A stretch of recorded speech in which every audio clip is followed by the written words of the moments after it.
Oh, you can see it on your side, I can't see it. It's nothing like, amazing. It looks better in black and white. Oh yeah, you change it to black and white, don't you? Yeah. Cool. I always shoot in black and white. Is it because you're a pretentious hipster boy?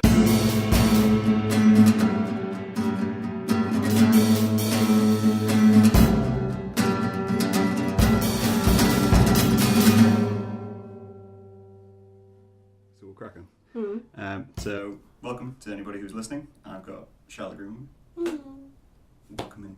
Coming in to chat about something.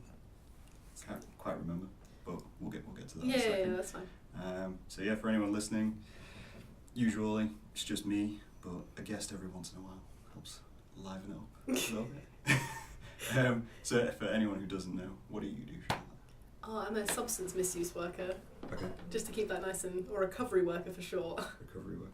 It's kind of like my job title. It's too long, so you just automatically shrink it back just down. make it really small. Or counsellor to anyone who doesn't know what any of those are. I think someone would know somewhere within like the breadth of things what all of those things are. Inevitably I explain what my job title is though to people who are drunk who go, I don't know what that is, and you're like, Yeah. Are they taking over invested interest? Like when you go, I'm a counsellor. Like, oh my god, tell me everything. Yeah. I really don't want to discuss this right now. Counsel me! No, I don't want to. Like, so I change my job title depending on who I'm speaking to. So I'm like, I don't really want you to engage in too much conversation with me. Yeah, that's a good way to go. I just want to, that's nice, and then, that's cool, carry on. That works perfectly. So, I don't know. I was trying to think the other day of how long we've known each other, because it's not been long. Like, comparative to the last two interviews I've done, like, I've known Jack and Dan for a very long time, whereas I've only known you for a short while. Like 12 weeks and for a invited you to come to do a podcast. Like, Well, again, that's what happens when you have drinks, and then you talk to somebody, and then you get to know them quite well over probably about 4 half-ciders, or how many pints you had. I had quite a few pints. Yeah. I was okay then. It was good. I don't remember how that night ended. But that's not because I was passed out or anything like that. No. I know. We went to Cubes. Yeah, I didn't go to Cubes though. I think I went home. I think I bailed and Brett went to Cubes. Did you? No, because I've been in Cubes with you. For those of you listening, we did go to Cubes. We did Cubes go to is a nightclub. Like, this is a strange, like, we're not going to Shapes, just in the middle of space. No, I did go to Cubes with you. Yeah, I did. Yeah, because you bumped into some other people you work with, or people you knew from your work or something. Yeah, I remember. Yeah, that was a weird night. It was kind of like, come to my social club thing. Oh yeah, cool. Yeah. Oh, this is weird. I don't really remember how we started talking after that point. No, I mean, I don't. It's one of those things where I tried to think the other day of how conversations get started, and how you end up discussing certain topics with people, and it's impossible. We converse a lot through GIFs, though. We do converse a lot through GIFs, because GIFs are the future of language. Eventually, everyone will just have a monitor for a face. So you don't need words. Words are old. They're dead. I keep using the grass one you sent me when I was gardening that day. It was just a guy stroking the grass.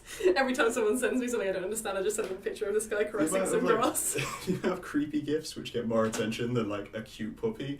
It's ridiculous. The creepy ones are the funniest. Well, yeah. They encapsulate all the social awkwardness in sending somebody a GIF instead of talking to them. They do. You can say so much more with a GIF. I think that helps as well because, I mean, I'm very visual in terms of like the work I do. So I can say much more with a photograph or a GIF than I could within language. I feel like I'm getting more from somebody though. Instead of them sending me like a paragraph of text, which inevitably I look at my phone and gives me like cold sweats if someone sends me like a paragraph of text. Which if I come and I've got back like 3 GIFs, I'm like, oh, I know exactly what's going on. It also makes being passive aggressive really fun. Because no one can tell what you're thinking when it's a GIF. Yeah. They kind of have to interpret it in their own way, and it's kind of like a great job. It's like fucking hate you. Yeah. Fair enough. Speaking of social awkwardness, you've got a subject to discuss. Oh, yeah. What would you like to discuss today? Well, no, we talked the last time we had coffee. Ironically, again. There's always got to be coffee. Is that we talked about politics for a while, which I didn't really want to talk about with everything going on at the minute. But then that evolved into how all this like generational bullshit and like politics and whatever, and how the feminist movement has really got away from what it's about. Like, and then we talked about women and how women have been affected, and it's not really been talked about. Like, where women fit anymore in a very non-feminist way, because I'm not a feminist. Right. I'm not into the whole burn your bras Fight the bullshit. Yeah, fight the power. So it's interesting, I don't know, in a way to meet someone with that attitude. Yeah. Because I know a lot of people who are very... I have been actively had a go at by guys who go, why aren't you a feminist? I'm a feminist. And I'm like, just fuck off. Like, well, people think what they want. I mean, I consider myself a feminist. But not kind of outwardly. But then I'm like that with a lot of things. If I just do what I do, and if it happens to fit a certain criteria, if it's a certain criteria, I'd hate to label myself as something. And then, but a lot of people really find support in that, is giving themselves that title and saying, yeah, that's me, that's what I don't. Yeah, I think that's probably me as well. I probably do a lot of have a lot of feminist tendencies. Yeah.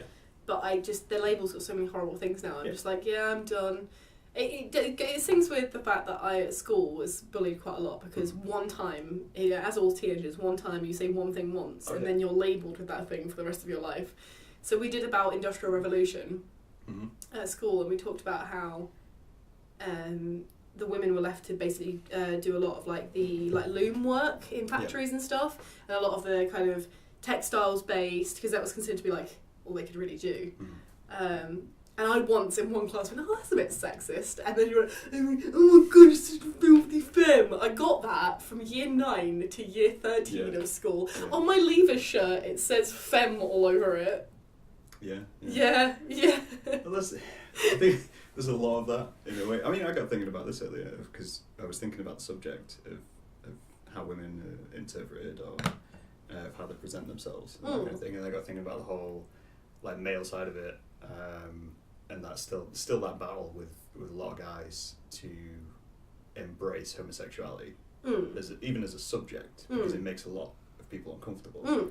And it goes back to that whole thing of when you're at school, of there's such a fear of being different. Yeah. Because especially for a lot of people who grow up who have been bullies or may have bullied someone in the past, it's because they remember what they did to people different, and they think, well, if I adapt to that, then I'm just going to suffer. And so why would you adapt? Because you can maintain, But no, it's interesting. Yeah, I think it still just triggers me a little bit now every time people talk about it, and then they're like, why aren't you that? I'm just whatever I want to be at the time. Stop having a go at me. But I feel like it is very relevant and very important. My partner really doesn't feel like it is, but because we're as a generation, I think, sandwiched between two generations of why aren't you married and having children yet? Yeah. And why aren't you a successful career person? Yeah. Why haven't you thrown away men and decided to be pursue your career in business? And then there's a lot of us in the middle going, can I do both? And they're going, no, because childcare's ridiculous. And you're like, okay, what do I do? And it's just really... Yeah. It's that idea that you kind of, despite people saying you should do whatever you want, and you should be yourself, it's still the ideal that you should pick a side, because one's right and one's wrong. Yeah. There's no middle ground, and it's because people heavily want you to be wrong or right, so they can either agree with you and feel good about themselves, or dismiss you and feel good about themselves. It's And I'm not saying it's not solely a female issue. I'm sure there's similar issues that I think. Oh, definitely. I think it's just highlighted more with the whole me having a womb and everything. Yeah. It's a very personal thing. Yeah. To you. Yeah, it's just kind of, and I'm kind of going through it at the minute. My sister is pregnant in the minute, and a lot of what's been talked about, which is important, but it feels like it gets away from the point. Is how much it's going to cost for everything. Yeah. And I'm like, I thought you have babies and you have a family because you want to and you love each other, and that's so I think very much immature in that sense of you have babies because you love each other. What's happening in the world? Yeah, I think that's because as well you don't think about something like that until it happens to you. Yeah. A lot of people don't. Yeah, and for a lot of things, it's not just this. It's for terrorist attacks. A lot of those things you don't think about until it happens to you or someone you know, or all sorts of things natural disasters and general kind of stuff that happens. You don't think about it until it happens to you. And I think even though I've had a woman all my life, I don't think about it until someone's gone, oh, you're at the age now where you should be thinking about having children. And I'm like, I'm 24. Well, I'd had 4 children by your age. Okay, but I'm still just 24. You need to learn to use contraception. But yeah, it's just, I feel like we're just very much in a generation where it's been sandwiched, and it doesn't help with the whole very aggressive feminist movement, because that isolates a lot of other women who don't really want to talk about it. Yeah. This is probably the first time we've talked about it with you when we talked about had coffee that day, because as I said, my partner's been on the kind of the stabbing end of a feminist argument in the past when he's just kind of palmed off saying something, and he has been before on several occasions at like various places like work and family and things like that, that he doesn't see this point of view at all. But I'm still very much of the ilk that like it still needs to be talked about, but we really need to get away from this whole you should have, women should have equal everything, and we should do this and this and this. Like, we need to think about the little battles now that need to be fought, like the companies that still are making women not have enough maternity leave or not having whatever, and having to exist in a very uncomfortable environment. Instead of keep going, we should have blah blah blah, like male contraception. That is not what we need right now. We just need to stop fighting for things like that. You know. I know I could do male contraception. No, but from a female point of view, male contraception is not an issue. We don't need to keep fighting for equality in that sense. It needs to be equality in the things that still aren't sorted yet. You know, still aren't fixed. Which, you know, for a lot of people, I think in the UK, would never have to worry about, because we live in I think quite lucky to live in a society where most things. Yeah, we live in a fairly open society in terms of. I mean, there is obviously there's inconsistencies. Yeah, most major organisations give you equal pay. Most major organisations give you good amounts of paternity leave. Most major organisations are still starting to move over to giving more people like longer paternity leave. You know, things like that. But I think there is a lot of women in a lot of other places that still just get kind of, oh, why aren't you doing this? Why aren't you doing that? You can't do this. You can't do that. And it's just like, oh, we should be thinking about them as well as. I mean, I find that like very interesting in terms of like. Because essentially what you're saying is it's not that you know, obviously the fight needs to stop, but the line which is taken now is quite broad but quite heavy. It's not like it's not kind of a thing where you kind of sat going, well, we could stop and everything will be fine because it's already rolling. Sort of thing. So you kind of I know in a way, like, it's interesting from a male point of view of looking at it, because I know a lot of guys who don't know where to stand with the whole argument, because they're worried that if they even say anything out of line, they'll be attacked. But if they also agree with it, they feel like they're giving something up. And I mean, it's something which I don't comprehend, because even if I was attacked for something like that, or some sort of misogyny thing, it's like, to me, it's like, well, it's their right to attack me. If that's something they're very passionate about, I'll happily talk to someone about it. I'll never stop and go, well, no, because you're clearly passionate, you've clearly given yourself to that argument in one way or another, so we'll talk about it. We'll discuss it. So, it's when that talking doesn't happen, I think. Yes. I think it's when someone's reached that point where their argument has become blinded with rage instead of blinded with like actual, because there's some things even I didn't know, you know, some things even I still kind of am very fuzzy about with regards to kind of the nitty-gritty legislation and rules about kind of women and their rights in the workplace and their rights in society and things like that. This, I'm still, I'm not like the biggest expert on it. No. But you're never going to sit there and say, no, women shouldn't have these rights. I just have it's just really hard going into a more general. I think these militant-y style movements, not just feminists but other movements similar to it, like, I probably regret saying this, but you know, even to the extent of the quite militant LGBT kind of movement that's coming out of, you know, what exists and what doesn't, you know, and who people are and their identities and stuff, can cause a lot of people who maybe are suffering with those problems or having problems with like their relation to their identity as a woman or their identity as any gender or their identity as any sexuality harder, because then they come out and go, oh, I'm transgender because I'm trying to transition at the minute from male to female.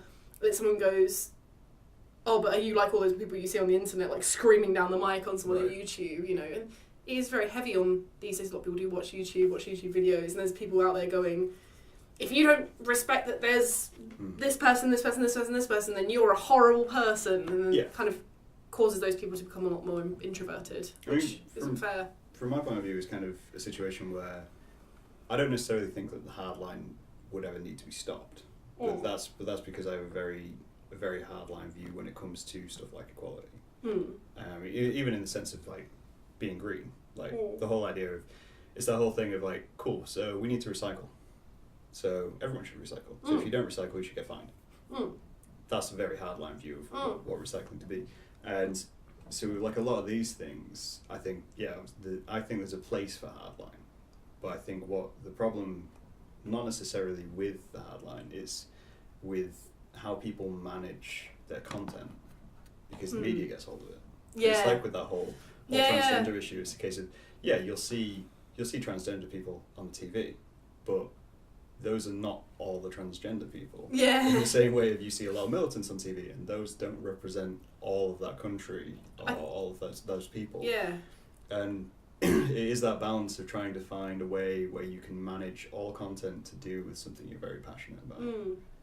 I mean, if you'd spoken to me about this a year ago, I would have been like, I hate feminists. Right. I wouldn't have had this kind of balanced view. Yeah. But I watched a really, really good video, I don't even know where it was, but it was on, popped up on my Facebook feed, about this girl talking about her struggle with the fact that she previously had like my viewpoint, and then had been brought around by a friend who kind of explained the issues to her more broadly and kind of was very understanding, and her ignorance, which, admitted, again, I admitted in the end, to go, actually, things aren't done, things aren't finished. Yeah.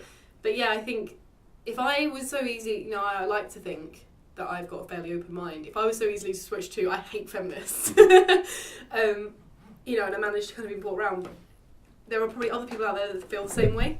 Yeah. They've kind of gone, I hate them now. I hate them because of this, and this is the reason that they become very broad.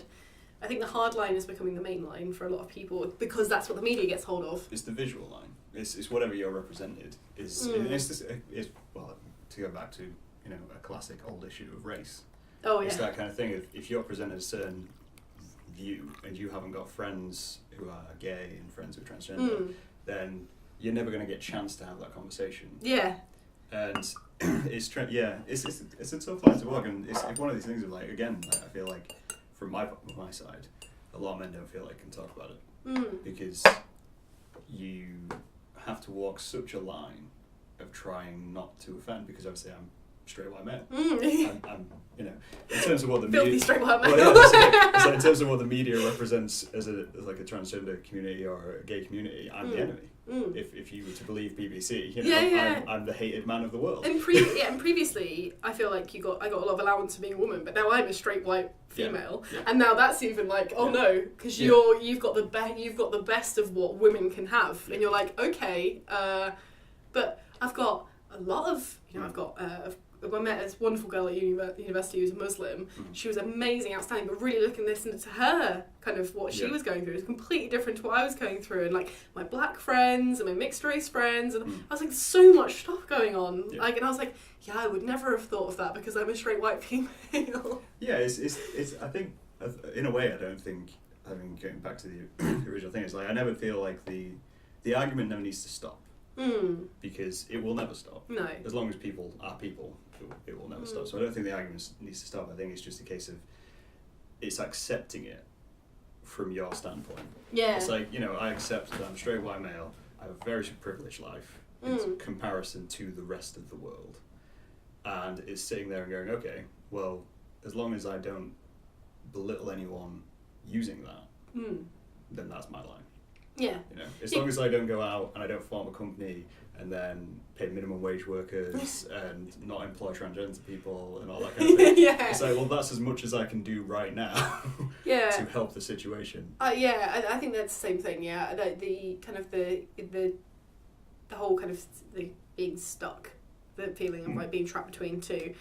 I feel like that's the same thing. As long as I'm not being, anyone I know is as best as I do isn't being incredibly offensive or abusive to women or any kind of gender or anything. It's just kind of managing, not feeling, because the other thing that media are great at doing is making you feel guilty for that fact. Oh, yeah. And I think as long as I'm not doing that and I'm not feeling guilty all the time for, oh my god, I'm a straight white female, I need to be just me, as I am. I mean, the classic example is I went to Comic-Con this weekend. A lot of people cross-play at Comic-Con, which is where they wear the outfits. I saw this beautiful girl, and she walked up past me. She's on her own. You obviously don't often see people on cosplay on their own. Normally they've got a few people around them. Yeah. And I think she was dressed as a character from a fighting game, and I was like, oh, excuse me, can I take a photo? Because I was like, I want to get as many photos as I can. and then this really masculine voice came out, and then I realised it was a guy. Yeah. I would never have realised straight away, but afterwards it's like, I wanted to be like, that's an amazing crossplay. Yeah. You look amazing. That is something I didn't expect. But I was so worried that I was going to offend that person that I just kind of went, your outfit's beautiful, and ran away. Yeah. And I feel so sad that I didn't just go, I really, really, really respect that, because I feel like it wouldn't have been offensive to that person to go, I really respect how good that outfit is and how well you come off, that I would never have known with you walking past me that that's what you were. Yeah. I think in a way that kind of gets to the root of it, in the sense of like, really the way I interpret it is the way we're not looking to change the movements. No. You're not, there's no way you're looking to go, okay, so your behaviour is affecting my behaviour. So you need to stop, because that's the problem. Like, people going, well, it's affecting my life, so you need to stop. It never affects somebody's life that badly. It's that weird transition that we're all in, of you were presented with one worldview up to a certain age, and then obviously this is all past 10 years or so, this is taking forefront of like media attention. So you're being asked to evolve your view. Yeah. And that's a very hard thing to do. And it's the same thing when you talk to old people, of talking to them about people of different races. Instantly, you get a completely different worldview in this, because for 40 years of their life, they were presented with one view. And then asked to evolve that in the last 20 years. And that's an incredible thing to try and break out of yourself. But as long as you're making progression towards it, I don't think anyone should ever feel bad. Because you're trying to change. It's like, you're not disregarding it. You're not sat there going, well, you don't mean anything because you're not part of my life. But yeah, I don't know. It's a very tough one to kind of work around, in a way. And it's as I say, I mean, from my view, it's that not that the issue needs to change or that the movements need to change. It's just that people need to, in a way, be less sensitive to the media. Yeah. The media has a responsibility, which has become more twisted in the last 5 years. Yeah. I think that's the biggest concern for me, is that I'm sure there are lots of wonderful, amazing, and I saw them all this weekend, amazing people doing amazing, wonderful things with their lives, and and really representing themselves as all these different kinds of people, and not having this horrible kind of angry. I didn't hear once. Apparently, according to the Facebook group, there was apparently an incident where somebody had punched someone else for assuming their wrong gender. But I didn't see that once. I just saw. That's the thing. That's your example. It's whoever's loudest is the one who's noticed. Yeah. And it's always, straight white male. The loudest straight white males are the angry racists. Yeah. And it's that kind of thing. If everyone as a society has accepted that the angry racist is the minority, the neo-Nazi UKIP supporter is the one who's just like, that's the absolute minority. But for everything else, that's not quite taken effect yet. I think it's hard though. Teachers are having to manage this in schools where the curriculum doesn't allow for it. No. Because they've got to kind of teach kids, within a curriculum basis, and to also teach them to be nice human beings, because essentially it's what a lot of teachers end up doing, because they're one spending most of the time with the kids, especially when parents come home and the kids put them to bed. Sometimes they're not spending enough time in the week with them. Then that's because we're all expected to do harder and harder jobs for less and less money and blah blah blah blah blah. But these teachers are managing a class of 30 to 40 kids and being like, oh yeah, also you've got to be very accepting of the fact that he's in Ramadan at the minute and she's got to wear a headdress, and that this kid's not really sure whether he's a girl or a boy yet. Let's be accepting of that. And they've got all the other kids that have been, again, they're being taught a worldview from their parents that are maybe is very you're constantly battling all these different things, and there's no, and you're right, the movements don't need to change, the things that need to change, we just need to be generating a society that's more accepting and understanding. Going back to that, it's a case of I remember being in school and we were taught that you were accepting of everyone. It's the message you're given as a child.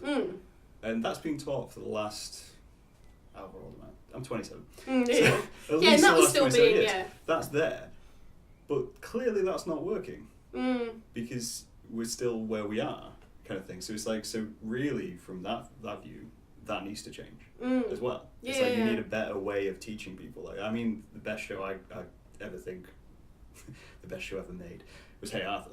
Oh yeah. Hey Arthur was a great show, and it taught you all those things. Yeah. And it taught it in a way which was understandable, but then you can account for families and parents. Yeah, and there's people, people like us who aren't so self-aware, who are struggling, and will take the wrong line on this, and it will affect their kids, and that'll go on. So it is that constant rolling evolution of people and society, and I guess the worry is that at some point that breaks. Yeah. And then you get civil war. Yeah, and that's the kind of thing you've got going on, but... I mean, that'd be... I don't know, I say that'd be really interesting, it'd be terrifying. Yeah. That'd be so interesting! Well, yeah, it's like the idea of a civil war over gender or sexual preference to get to that point of violence, like complete all-out, country in chaos, parliament dissolved, violence, but that's the worst case scenario, and I think that worries people. Yeah, I think it doesn't help with, it's all coming up at the minute, but the politicians chosen doesn't help with their view is so... No. Because they're the ones controlling, at the end of the day, they're the ones... Yeah. Not controlling, like, the police force or whatever, because in a lot of countries they don't, they're separate, but they're kind of controlling a lot of, like, these major things, these major legislations that are going through, and it's just like, what rights and liberties are people left with at the end of the day? And that's men and women, as straight white men and straight white women as well. What are we being left with? I think it's a fear as well of kind of like, it's the first time in a very long while I feel like the white people have felt the idea that persecution could be them, which is strange for you to take, but it's like the idea that there's been a safety for such a long time for people of our race, especially within the UK, and suddenly it's the whole male-female balance as well, of like, that's why men get scared of feminism, because they feel like it's going to take something away, because change has to take something away, rather than opening up a door and going, everyone else can be accepted and nothing has to change, you just keep going and they keep going as well. And I think that kind of gets down to the whole sexuality aspect as well, of a lot of people see change as something which has to be negative. If someone has to gain, someone else has to lose. In the same way of like asylum seekers and stuff like that. If you're going to help people, then surely I have to lose something. If we're going to give them money, I have to pay more. Rather than seeing it as, well, you can keep yours. They don't necessarily want yours. Yeah. They just want the opportunity to expand theirs. Oh, yeah. I think that's the whole point at the end of the day. It's just kind of not giving in to any mainstream media and not giving in to kind of, this is this and that is that. Yeah. And actually going, if I look at all the facts and about all the money, and who has the time to do that? I mean, sometimes even I don't read all through the manifestos and things from the politicians. And I mean, I do a lot of reading for that because it interests me, but I don't think you have to do that. No. Because to exist in society, whilst I think everybody should vote and voting should be mandatory, and that's the whole other argument. We'll do some more time on that. I think that you don't, as long as you have an open view and you read about what you are involved in, you're able to make a conscious decision. Because you've existed within the society for such a period of time up to the voting age. Yeah. You've experienced society. So when you get to that point, you will make a decision based on that. That's because a lot of politics isn't based on manifestos, it's based on personality. And it is that whole idea that you can come to a certain point where it's just your decision, and you can look at that view, and it boils down to the media, of not allowing yourself to be affected. Yeah. And just deciding that you're a good person. We're not deciding you're a good person. You could be a terrible person and be like, I'm a good person. Yeah. Well, no, just making the choices based on what you think is right, and proper and morals based, but not fearing that if someone disagrees with you, that something will be taken away. Yeah. And it's hard to do when all the messages you receive are that you're wrong, in a way. But people are just afraid of conflict. And so they want to be on the shouty side. Yeah. So it's like, it was like the whole EU vote. It's like people didn't want conflict, so you try and shout louder than the other side, and then no one gets any information. Like I said, I think we have a lot of time to read any of the manifestos, and in the last election, I really was, a lot of stuff was going on in my life and whatever, that I barely had any time. But one morning, me and my partner went for coffee, and I just picked up 4 different newspapers, and he was like, what are you doing? And I was like, right, just give me some time. I picked 4 different newspapers from 4 different I'm aware that they have 4 very different points of view. And I just got out their information sheets from the inside and I just kind of like started sifting through stuff and just reading like the basics of, because the newspaper gives it to you in basic form. You don't have to read anything in like, and I'd already had an idea of what I was going to do anyway. Again, you make that decision based on your kind of societal preferences and personality and whatever. But I really did kind of think, I've not got a huge amount of time, but I want to make an informed decision. I don't want to be one of these people who goes, I'm only voting for this because of me. Yeah. And you know, I really don't think that a lot of the, even with the current one, I think a lot of the selling points are never going to come.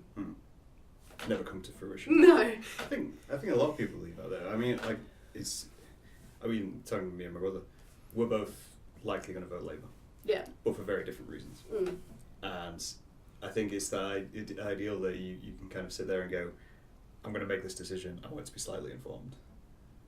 But it's personality. Yeah.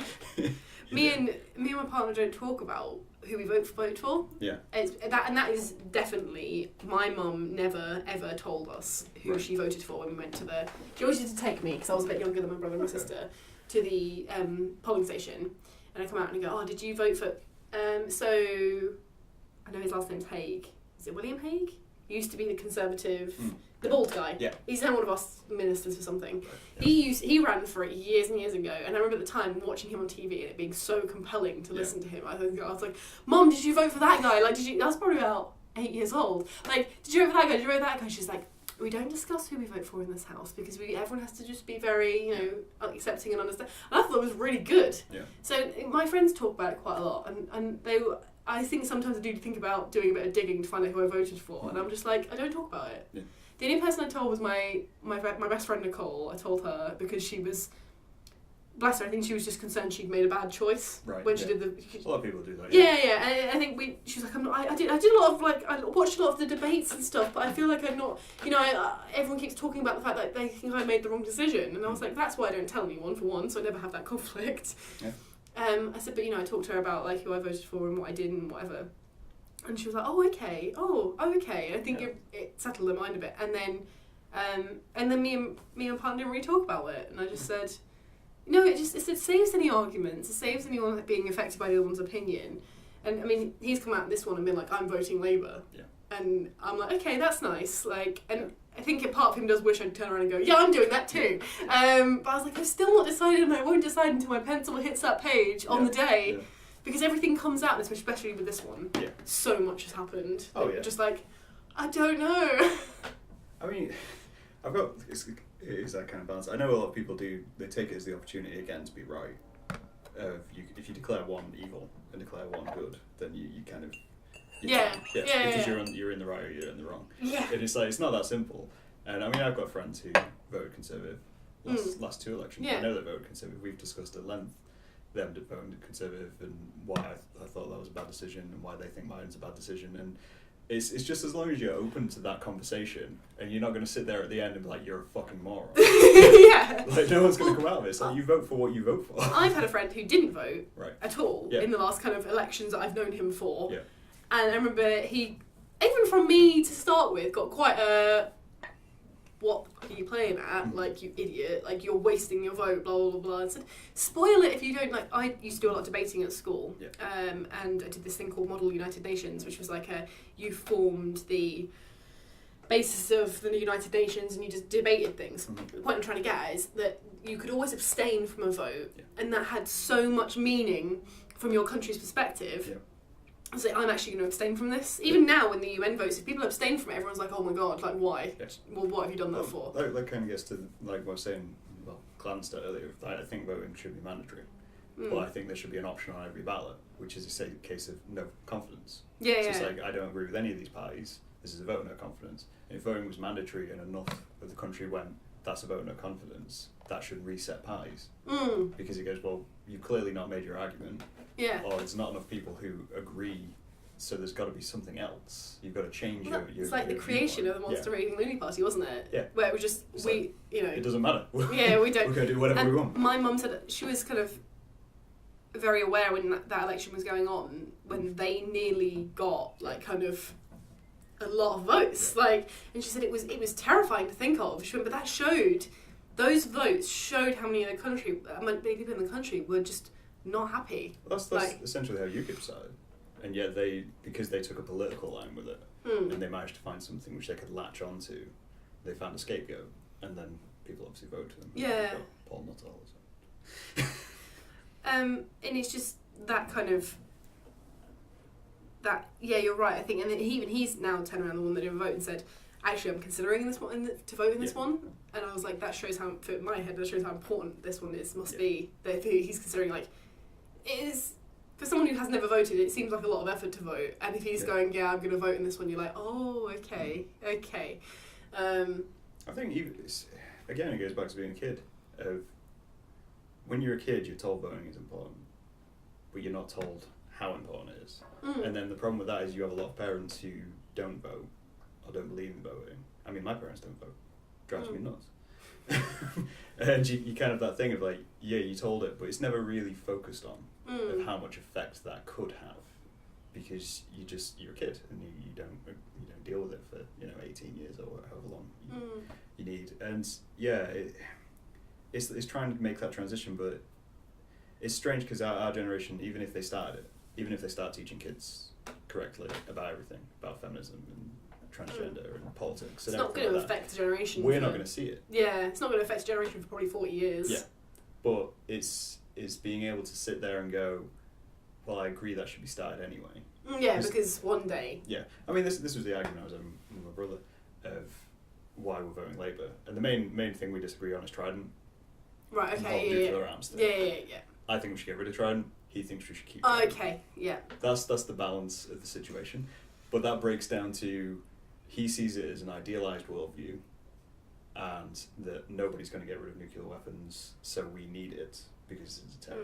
Whereas I see it as we should get rid of nuclear weapons because even if it's idealised, you've got to make an attempt to improve things, and it's the same with everything.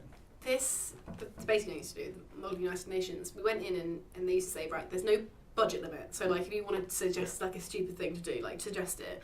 And because essentially what we're doing here is we're creating an ideal worldview, which was what the United Nations was originally made for. Yeah. To create the best world possible for everybody. Yeah. And we used to have people come in with bizarre ideas and whatever. But the question that always came up was nuclear disarmament. Always. Yeah. Another one that always came up was to do with narcotics, transfer of narcotics across borders, Israel, Palestine, all used to come up. And what I used to find, I'm trying to write a poem about it at the minute, but I used to find is that if you got kids in a room and you said, right, I know you've got to stick to your country's point of view. So one time I had to represent North Korea, another time I've had to represent China, another time I had to represent Italy. Yeah. The kids' morals come out, and even though you've got to try and represent the best as you can the country you belong to, I think almost every single one I ever went to, we managed to nuclear disarm the entire world. Yeah. Apart from with some countries that kind of abstained from the vote and were like, oh, we'll think about it, give us this and this to think about it. I belonged to the Security Council once for another thing, but it went on and on. But just get kids in a room and you go represent this country, and you've got some kids that are like pretty academic. We did this a lot with private schools and things. Really, really tried and you get them in a room and they're like, and we should work around what the hell's going on in Israel, Palestine. We should get rid of these narcotic transfers. We need to work out how it's going to go on. And just everything got sorted. Yeah. And it was just amazing to see. But at the end of the day, you go home and you're thinking, I don't live in a world like that. No. Because those kids grow up. Because those kids haven't spent 20 years in the world deciding what people are like. Yeah. And going, well, no, people don't act like this. If I get rid of my knife, he doesn't get rid of his knife. Yeah. He just allows him to stab me. Yeah. But then you look at countries like Costa Rica. Yeah. So they don't have an army. They don't have a functioning army. And they actually have the UN's Centre for Peace and whatever. And yes, they're not a very massively well-developed country, and they're not got everything in the world, but they do have a lot of conflict with Nicaragua, which is next door. Yeah. But they manage it through peace talks and working through the UN, like every other country in the world should do. And I'm thinking, I know there are small countries country, I know they're all developed, and I know they haven't got a lot of stuff, and I know that they haven't got this, and I know they haven't got that, but they've managed to do it. We should be like Costa Rica. Maybe we should try and be like Costa Rica, Yeah. or other little countries you see doing things, and you're just like, why can't we do that? And it's just like, oh, because once you get above a certain population size, it's just difficult to kind of... Well, it's like Norway, isn't it? You kind of look at Norway and they do a lot of things right. And you're like, yeah, they have a great worldview. You know, they provide for kids as soon as they're born, and they have this like free education and stuff like that. They're going, why aren't we doing? It's like, they did it, but then people look at Norway and go, yeah, but it's undeveloped, and then there's like no one there. And it's like, it's convincing. I think the only thing they have a bad rate of is suicide. They have quite a high suicide rate, but that's... They do, and there's a bad case of xenophobia between Norway, and it's kind of, if you want to be integrated, you kind of have to adapt straight down the Norway line sort of thing. Because I have looked into moving them. Yeah, no, I've got a friend that yeah, I've got a friend that lives there. He's lovely. Yeah. It's funny because him and his friends, they always seem really like, when we play online games together, like they always seem really like, you never would have guessed that they may have that viewpoint, or their parents may have that viewpoint, because they seem so open to everything. Yeah. But there's some things they do talk about, you think, oh, that could be considered to be an immature worldview. Yeah. Something that you think, oh, no, you can't live like that. Yeah. But then at the same time, I'm like, that's so nice to know that they can just go, well, you can do this though, can't you? And you're like, no, but yes, but no. Yeah. I think, getting back to the topic at hand, I think it's the way why we have such a conflict with trying to change things. Is that you can have a view, and some people will say, oh, that's very nice to have that view, but it'll never happen. It's like with the whole equal thing. It's like it's one of the reasons, in a way, like to kind of conflict myself. Whilst I have quite an ideal view of you should always try, I don't think the fight will ever end. And some people will say, oh, well, you'd like equality, but they'll never be equal because it's not possible. And it's like, well, it is possible if you view it a long enough timeline. I think that's why I hate when people do a very... I won't talk too much about my job because I really don't want to. But when people go, oh, that person, or like, even not in recovery per se, but not just like kind of, but you hear like people who are very naive to heroin addicts and alcohol users will go, oh, that person, they are a user, they can never change, they're a junkie, they're all these negative terms on things, and you're like, actually, don't call them that. Yeah. So it's like, used to be, I think it was called injecting drug user, and now it's changed to a person who injects drugs. Right. Yeah. To try and get rid of some of the stigma. Yeah. Because people still do have this view of, oh, they're drug users, and that's it. Yeah. And you kind of want to say, now I do this job, I'm like, how many I know so many fully functioning, lovely, normal drug users. And I'm just like, you get this really negative worldview, and I'm like, where did you get that from? Because like, all that you get told at school is really, you do get told drugs are bad, don't do them. Drugs are bad, don't do them. Drugs are bad, ruin your life. Everything will be terrible. I mean, I know a lot of the teaching around that is changing anyway, so it's less of drugs bad, don't do them, of if you're going to do drugs, do it safer. Yeah. And this is how you do them safely, which some people hate, but I think it's really, really good. Yeah. It reduces overdoses, it does anything anyway. But you've got this very negative kind of like, oh, that it's always going to be that way and it can never change. Yeah. And you're like, I hate that. Yeah. But at the same time, I'd probably do it. And there's probably times I think, oh, I'm never going to do this, or I'm never going to do that. Like, 2 years ago, I would have gone, oh, I'm never going to get to go to Japan. Yeah. Because I'm never going to have that kind of money. Yeah. And now, like, me and my partner trying to plan a holiday to go there. And I'm like, oh, that's just... I once would have I'd never be able to do that. Yeah. But you've got to kind of be more open to that things can change, but it's just going to take some time. Yeah. Because I think sometimes humans, we can't conceive the amount of time something's going to take. Yes. 2 years ago, I was like, oh, I'm never going to be able to afford it, because in my head, I couldn't have done it in the next 6 months. Yes. Yeah. I think it's very true. I mean, going back to kind of like the original point you made for that, the whole like trying to understand like the hardline view is, again, it's comparative to that kind of ideal of people having a negative view of drugs. Is again, it's you are represented with one view from the media. That's your heaviest view. So you watch any TV film or anything like that, drugs don't tend to have a good reputation. So that is the worldview you have of that. And it's because you take that view and then you apply that to your life, and most people are very aware that their life is finite. That there's a shot. It's like, you know, you're 20, 27, you'll be dead in 50 years. You know, you know, that kind of thing. Yeah, so no. They kick that back to their head and go, okay, so this is bad. My life's short. I can't change that in that time period. So I will take that with me. That is the view I will have to have until the day I die. And it's trying to get through to people. It's easier that way. Change. I think that's why people. It's easier it's that so way. much easier. Yeah, to go. Oh, that's the way it is. Yeah. I could turn around tomorrow and say, yeah, nothing changes. I can do whatever I want. I'll go, you know, drive my car and throw glass bottles out windows. And I think my mum has this story she always tells about my grandma. So both of my grandparents are from the East End. Yeah. This gets back to the original women point of view. And my granddad, my mum's mum and dad had this lovely relationship. You know, they both did a lot for each other and whatever. But my dad's parents was a lot more traditional 1950s family. And in the East End, what he used to do is they used to, the man would, on a Saturday or a Sunday, whatever day they got off, would sit in the house, in the chair, watching TV or playing cards or whatever, and the women would walk to the pub and get jugs of beer to bring home, and then they'd make dinner, and then they'd do the ironing, and then they'd do the washing, and then they'd do the whatever, and you know, that's the way it was for them. You know, they didn't know any different. And part of me really resents sometimes thinking, but if you knew that's what your life was always going to be like, how simple would that be? Like, every Saturday, Sunday, I go with the girls to the girls in the street, because the streets like these, you know, where everyone just come out at the same time, you'd all go down together, you'd all chat on the way back, whatever, you do the laundry together, you do whatever. To know that that's a very finite, that's exactly what happens every week. Yes. And then to be someone like me or the other women that I know, and there's women who'd be crawling their skin listening to this, go, yes, but that's horrible for those people because they never got the choices to do blah, blah, blah, blah. Oh, yes, but how simple must their lives have been knowing that was what their life was like? Yeah. I think that boils down to one kind of issue of, like, everyone's told that there's the world, and you think, cool, what's the easiest way to live in this world?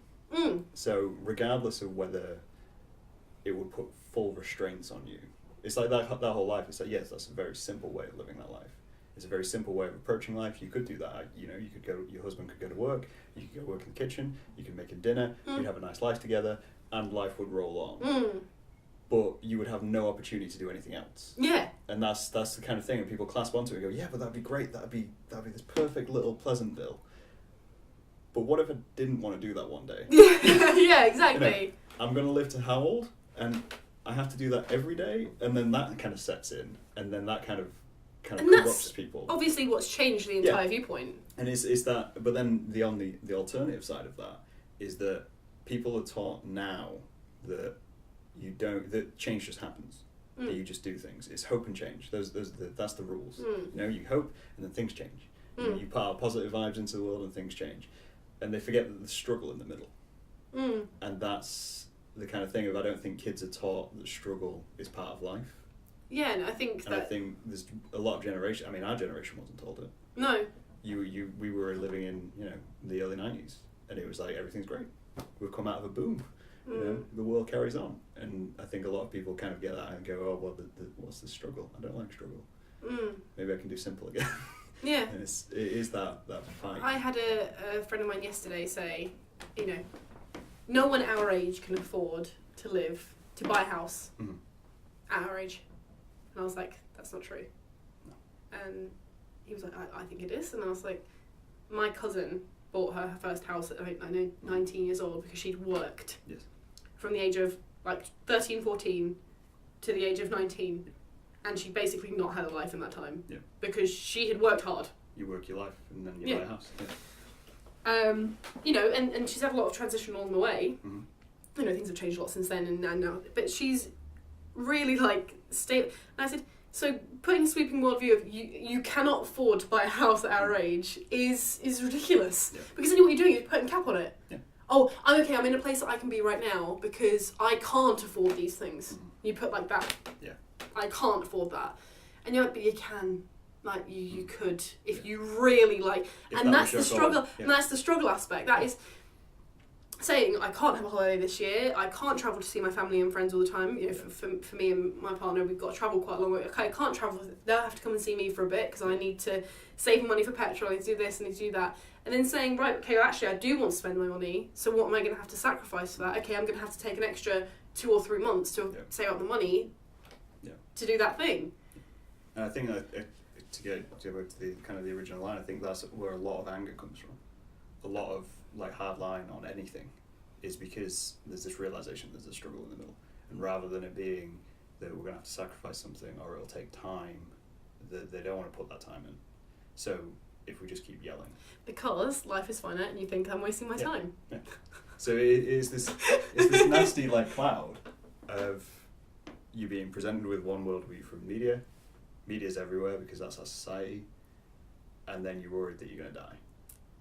And that boils it down. That boils it down to that's how everything kind of gets to the point it is. So you just kind of have to learn to let go of that. Which I know is very easy to say. This is the moral of the story. It's very easy to say, and it's something which, you know, I to say I'm the person I am and I'm as relaxed as I am about everything. A lot of people struggle with it. And I think it's something you can go back to teach kids. You got to tell them that there's struggle. Yeah. And the struggle's okay. The quote that I always sticks in my mind is that I came back from my school in like 17 years old, and I walked through the front door and I said about some stuff had happened, a lot of stuff had been going on, I'd been being bullied at school, I'd had a really hard year, and I just said like how to my mum how hard it was, and you know how I've never known it to be this hard, and I'd gone through my whole life, and I'd had jobs. I also worked my entire from kind of like the age of about 13. I'd had a job at the weekends, so it's not like I'd been doted on by my parents or whatever. But all this stuff had built up to the point where I was kind of like at this crossroads, and I was also deciding whether I wanted to go to university. I'd been told by my teachers I was too stupid to go to university, so why was I bothering? Stuff like that, you know. And my mum said, if you've lived your life to this point, Charlotte, not realising that the world is a cruel place, then you've lived a really happy life. Yeah. And it sticks in my mind every single time, like, and she didn't say that in aggression and anger and in a kind of, even in a negative kind of way. She genuinely said it as, if you've lived your life up until that point, sweetie, that you've not realised the world is a horrible place and you've lived a wonderful life. And from that point, everything changed for me, you know, and that wasn't like, but it genuinely did. Like, I realised, and I had to put a lot of things in perspective, and a lot of my life did work around kind of that from that point onwards. And I think I couldn't have done it if I didn't have such amazing friends at the time. But yeah, that always sticks in my head now, that when people go, oh, this is really hard, or this is really difficult, I just think of what back to my mum says, you know. And sometimes I even tell it, think about my clients or my friends or whatever, I'm like, if you've lived this long, not they're realising that life is hard and that life's not a very nice place and the world isn't very going to accept you for everything you are all the time, then well done, because it's not going to get any easier. I say it with a little bit tiny bit more malice than I think my mum did at the time. No, I think it's something which I think a lot of people need to take into account. They need to realise. And I think, I mean, say you're how old when that happened? Yeah, at 17, I think that has expanded because of the way our society's age groups have expanded. And I think it is a lot of people reaching our age and suddenly realising that, you know, the world isn't the bubble. But then, I mean, from my counter view of that is I don't think the world's bad. I just think that if you want to see change in the world, you have to participate. And that's the struggle. The struggle which you want to ignore because that's struggle. And that requires effort. Whereas you can stay at home, work a regular job, do whatever, die. And that'll be a nice, simpler life. Yeah. Where the world doesn't rear about it. No, I think it's a nice capping point to this long conversation. Yes, yeah. We've really got away from us there a couple of times, but yeah. Well, no, we've discussed the length and breadth of it. I think we've come to the end and we're saying that, I mean, I don't want to put words in your mouth, but I think we'd agree that the message doesn't need to change. Yeah, the way that we... It's just the way we live within society needs to change. And the way we interpret things. Yes, yeah, definitely. Yeah. No, you're not putting words in my mouth, I totally agree. Yeah, cool. Well, thank you for coming. That's okay, thanks for having me. That's alright, and we'll talk to you guys later. Yay!